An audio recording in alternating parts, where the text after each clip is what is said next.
You know, Carl, I have had a lot of themes on a lot of different shows, and I can honestly say none of them are quite like My Generation by On Lap. This has been a memorable theme song for us, and it is never going away because that is the official theme song here from Beats and Beatdowns from our good friends over at On Lap, because we talk all things professional wrestling and music, as you saw on the opening credits there.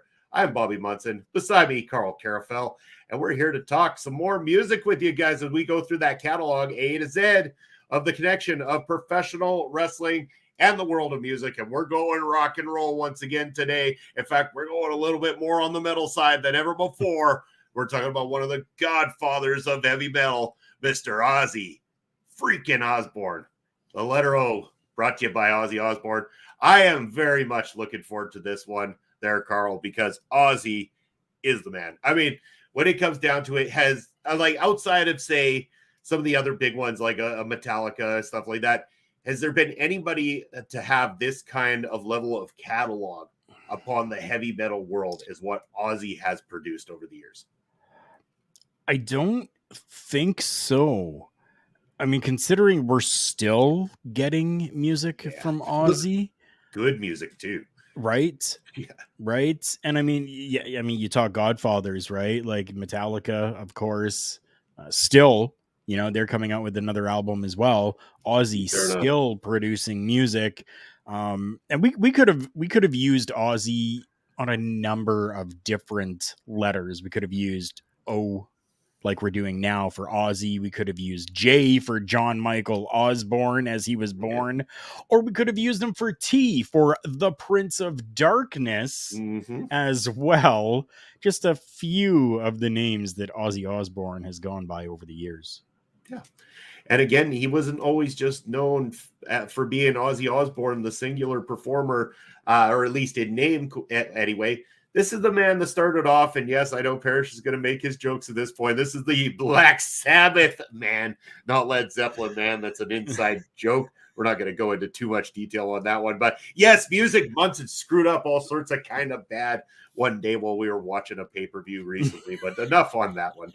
Moving on from that, yes, as you mentioned, the Prince of Darkness previously was the frontman for what a lot of people consider the very first heavy metal group in existence, at least on a big scale, and that being Black Sabbath. Their work revolutionized. Black Sabbath's work revolutionized, and that iconic voice of Ozzy Osbourne being showcased wherever he really goes.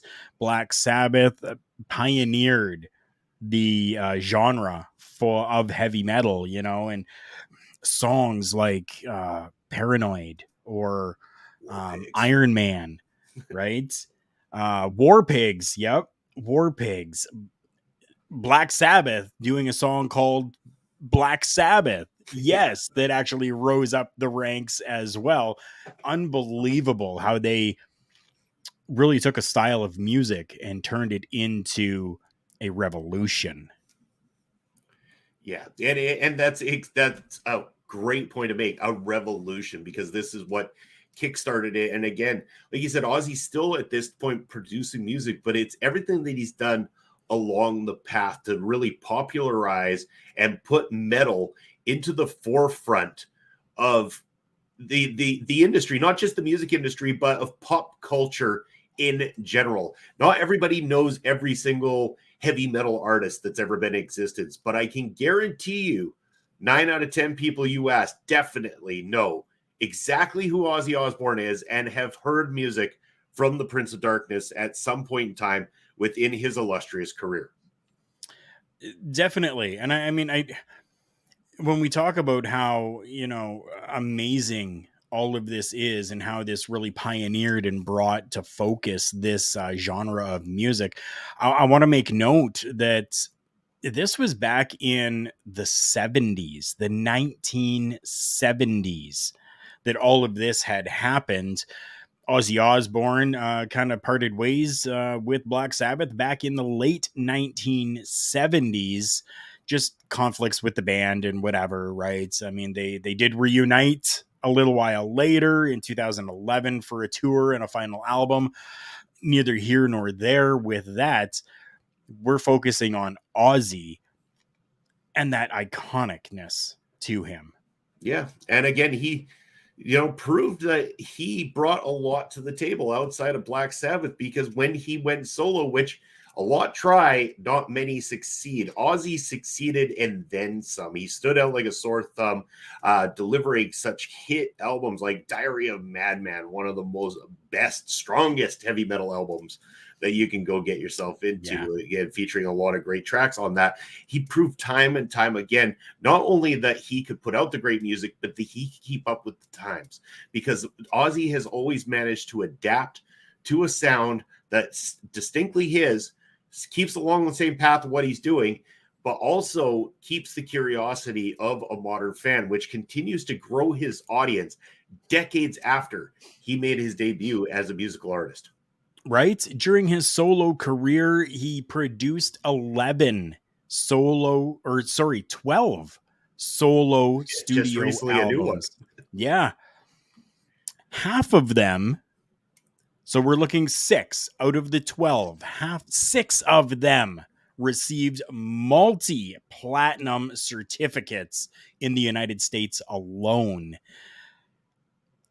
Bands fight so hard and dedicate themselves to their craft just to get one multi-platinum certificate. Ozzy's got several. Yeah. And we'll get the cat out of the bag now. Let's just say that had it not been for his loving wife, Sharon, who was definitely the business side of Ozzy's career, and also the loving side that got him through a lot of his crazy stuff. If it weren't for Sharon, I don't believe we would still have Ozzy producing music and producing it again right now. Let's just say it. He's producing some great, stellar music at the moment with some other great artists, and he's putting it out while fighting off a major disease. Again, I think we can elaborate a little bit more on that. But again, Ozzy going through some tough times at the moment. Ozzy, so we talk about Ozzy going through tough times at the moment. Ozzy has fought and battled his entire life. I'm not sure if you're aware of this or not, but even as a child, Ozzy suffered and still to this day suffers from dyslexia. So because of that, he had a lot of trouble learning in school. Doesn't go away. Dyslexia does not go away. You have that for the rest of your life. He has a real hard time focusing when reading. And he even talks about it.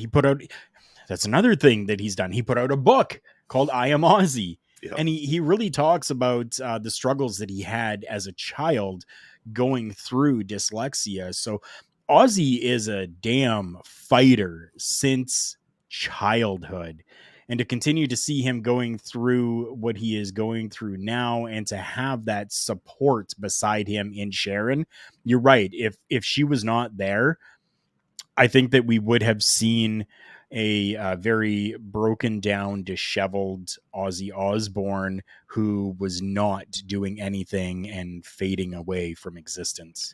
And that's even if we would have had Ozzy for as long as we had to, because again, if it weren't for Sharon, his complications in the past with substance abuse could have got the best of him. And it's that loving support that he had from someone who loves him undoubtedly for everything he is, no matter what. She has been his rock, and because of that, we have been treated to some amazing rock music and stuff like that. So not only can we thank Ozzy for what he's done, we can thank Sharon for keeping him on track and being able to get that out for us as fans. It's just one of those marvels of the world that we've got in both Ozzy and Sharon as a team. Right, we definitely do. And I mean, teamwork makes the dream work. It's the best way that I can put it. Yeah, I couldn't agree with you more. And going back to Ozzy himself, like this, the accolades that he has within the world of music as well too. Like, he is inducted into every which Hall of Fame you can possibly imagine. The U.S. Music Hall of Fame, the U.K. Music Hall of Fame. Everybody wants Ozzy Osbourne in their Hall of Fame, but he's branched out to so many different things outside of music as well too. And we're, of course, being the type of show we are, we're going to talk about professional wrestling side of it here soon. But let's not forget, when I talk about him adapting to the times, that includes adapting to the rise of reality television that happened in the 1990s. And I'm talking about the show The Osbournes, where we got a little glimpse into the life of at least 4 out of 5 of the Osbourne family on a regular basis. Right? Such a cool show. I mean, to see, okay, so it's going to sound really terrible, but to see Ozzy in his natural habitat, I guess you could say, is just so different from what you see on stage from Ozzy. Ozzy being this real dark looking, sinister type of character with this voice that just shrills and sends shivers down your spine, to seeing a more subdued, kind of fun father figure who, yes, maybe at times does not remember things as well as most people would. Struggles a little bit with remote controls and technology. Right. And to see that humanization of this star was really cool to see, and just it was just a fun show.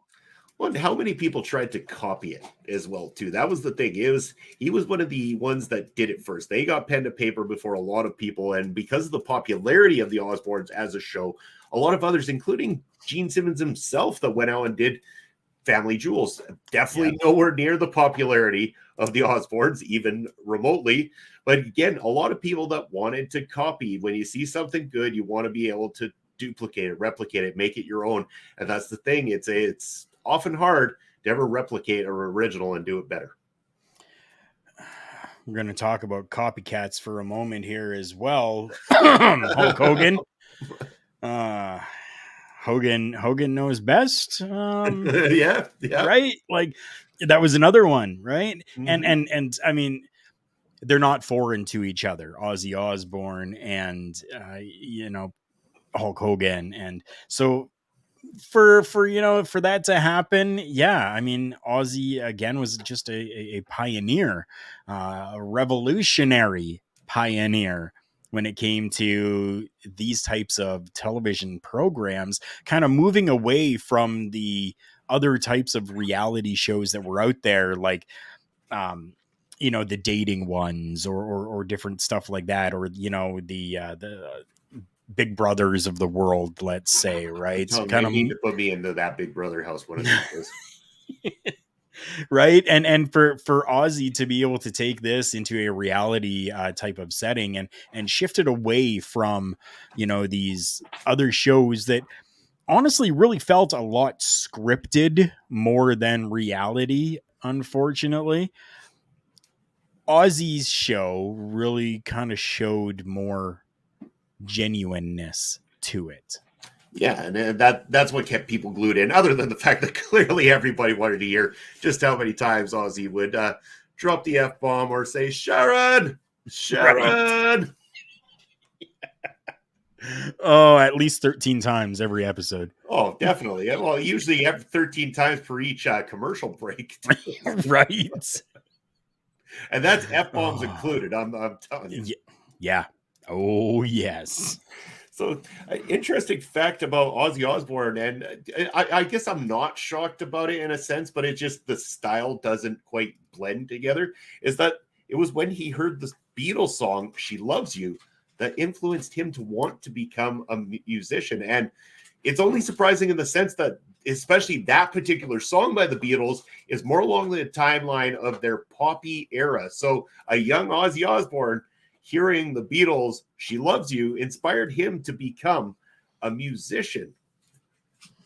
That's absolutely insane. I mean, the Beatles, definitely iconic, but to get what we got from Ozzy out of a pop Beatles. Yeah, is like very far-fetched, but yet actually happened. and you know, like you'd expect it with something like a Helter Skelter, because a lot of people say Helter Skelter may be one of the first versions of a heavy metal track that ever existed. So that one would come as less of a surprise. Maybe Right. some of those songs later on might come a little less as a surprise, but She Loves You, being as poppy as it is, not taken away from the song. I love it. I love the Beatles. But just a surprise that that was the one that influenced him to become the Prince of Darkness. So again, not wanting to sing "She Loves You," he wanted to sing a little bit more of the darker side of that kind of music. All it takes is something to touch you, for it to reach deep into your being and go, this makes me feel something, is all that it really takes. And clearly that's what happened here with Ozzy, is that this song just really resonated with him to the point where he goes, if I can feel this way just listening to a song, I wonder how I could feel performing.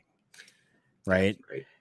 I don't know if that's actually how things went. I don't want anybody to quote me on saying this is what happened with Ozzy, because I have no freaking idea at all. But that's how it looks. That's how it feels. Yeah.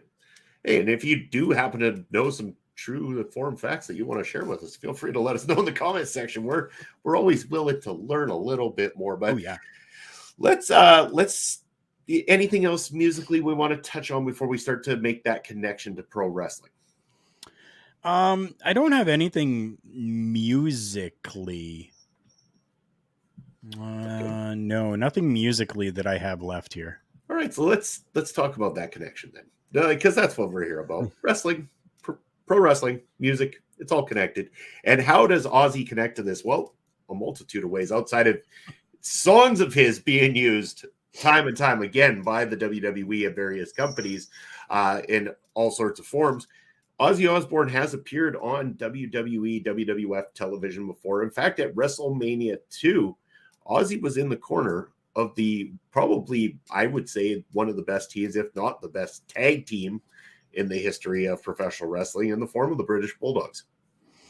Right, and absolutely amazing to be able to have that, that British connection to everything come through, right? Like it's absolutely fantastic. And yes, definitely going to be one of the greatest tag teams, the British Bulldogs.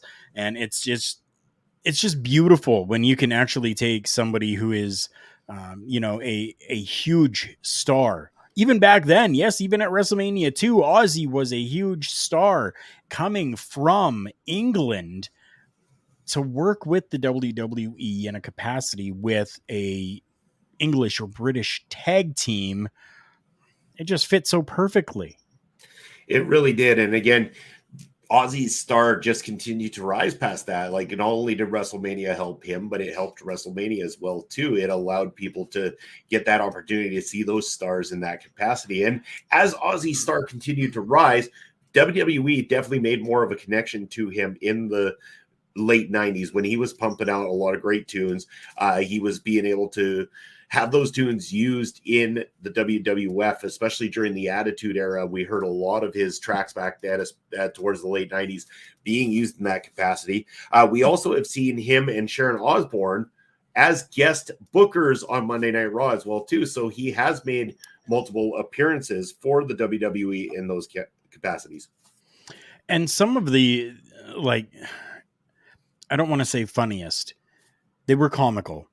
They definitely were, right? Like when you had Ozzy and Sharon on there, of course, this was more around the time when, the Osbournes was kind of at a height of popularity as well. So to see, kind of what we see on television happening again on television, but inside of a professional wrestling ring, to see those different little tropes that happened on the show, their show, kind of moving over here as well.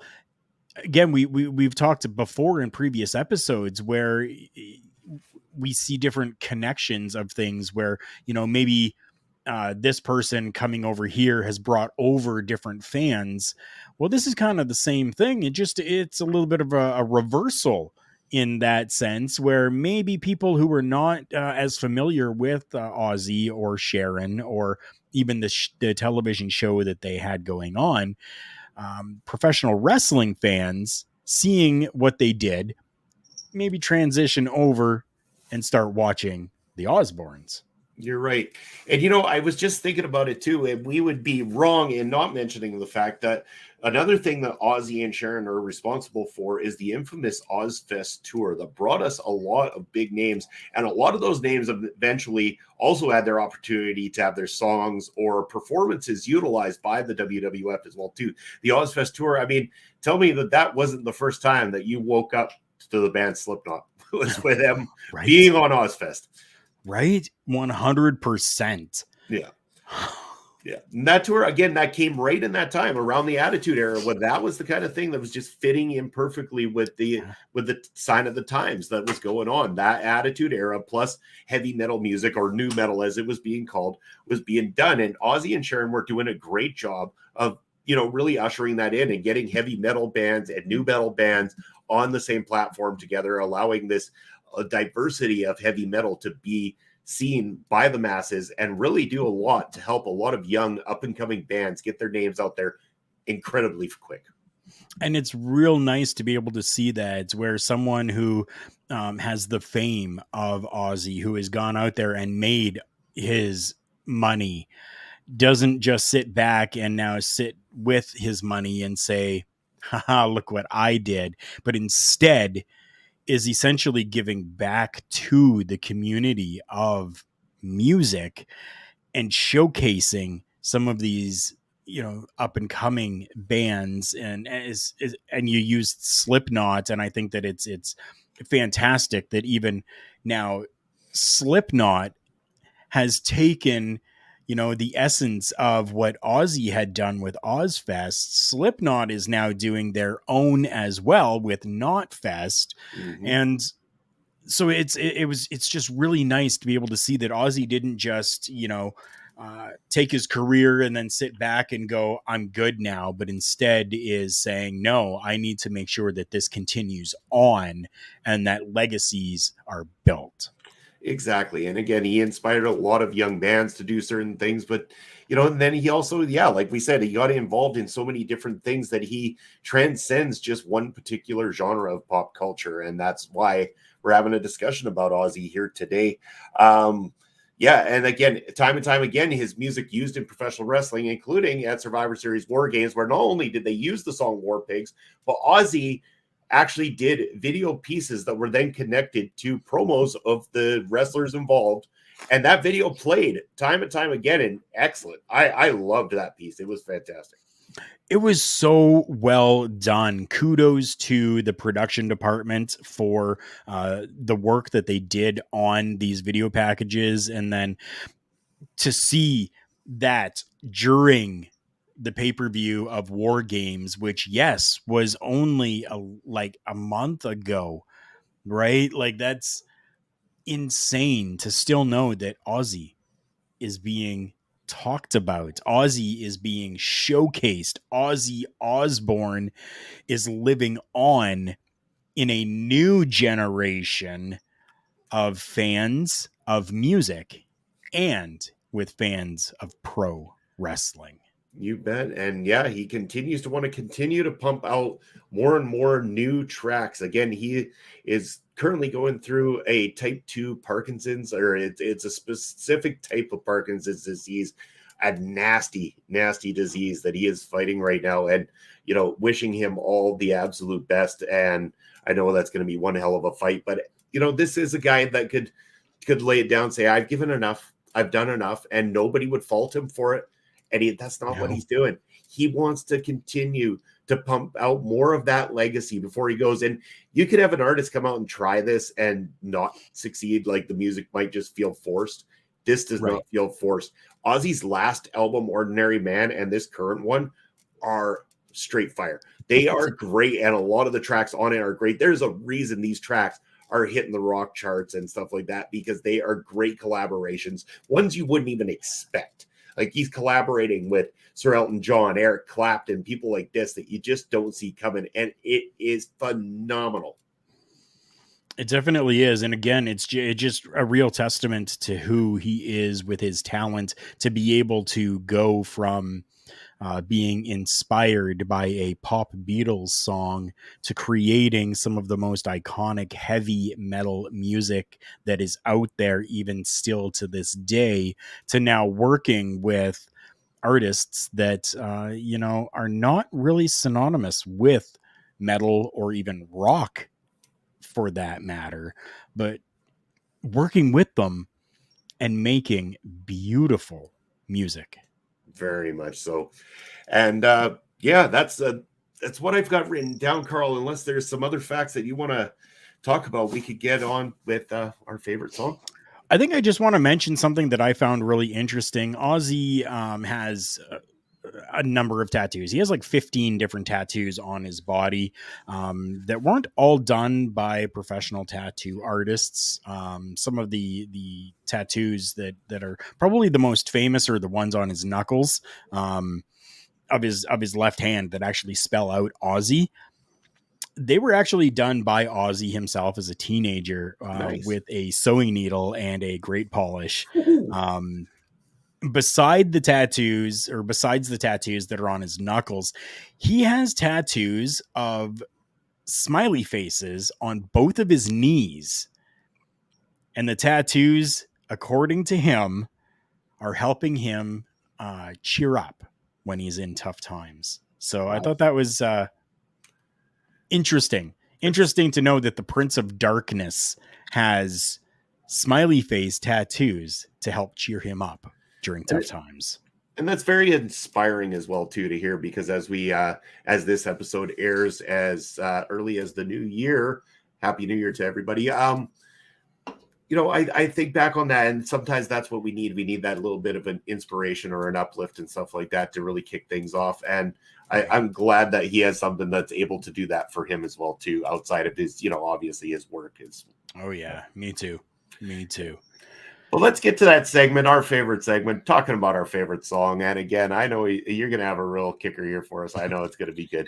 I'm going to go a little bit newer on this one. I'm actually going to go to the Ordinary Man album and to the song Ordinary Man itself with Sir Elton John. Again, there's a lot of songs I love by Ozzy, and I could have picked any one of them. This one in particular, though, I think was surprising. Growing up of someone who listened to Elton John's catalog over and over and over again, my family were big fans coming from England of Sir Elton, and I didn't know what to think when I heard that this collaboration had happened. I wasn't quite sure how this music would blend together, and oh my God, this is a beautiful masterpiece of a song. And tell me who out there can't listen to this, and if you don't sit there and feel something while listening to this, you have no heart, because this was like Ozzy sitting there and singing about how he doesn't want to go out just an ordinary man, and clearly he won't. But it really, even when you watch the video, it's him reflecting on the body of his work, his entire career. And damn, that is a tough watch, that video. Right. And that song, that tugs at the old heartstrings for sure. And it's beautifully crafted. It is not forced by any means. No. It is a beautiful, beautiful track. It definitely is one of my favorites as well. It definitely. And you talked about, kind of in the music video, how he's kind of going through, his body of work. I'm going to go all the way back to probably his most famous body of work, and that is from the album A Diary of a Madman. A song that doesn't get enough airtime, enough playtime, enough love in my thoughts anyways. We're talking Little Dolls. Ooh, just a song that I thought kicks ass, and I loved that song off of that album. Definitely one that did not get enough showcasing on it. Go and find it. You can find it on any platform that you want to. Ozzy Osbourne, Diary of a Madman, Little Dolls. fantastic listen. It really is. What a great, excellent choice. And I hope that everybody takes the opportunity now to, get to the end of this video and go and check out the whole body of work. But if you don't have the time to do the whole body of work, definitely check out the two songs we mentioned here, because they're definitely from two completely different walks of life, but two phenomenal, great tracks from the legend of Ozzy Osbourne.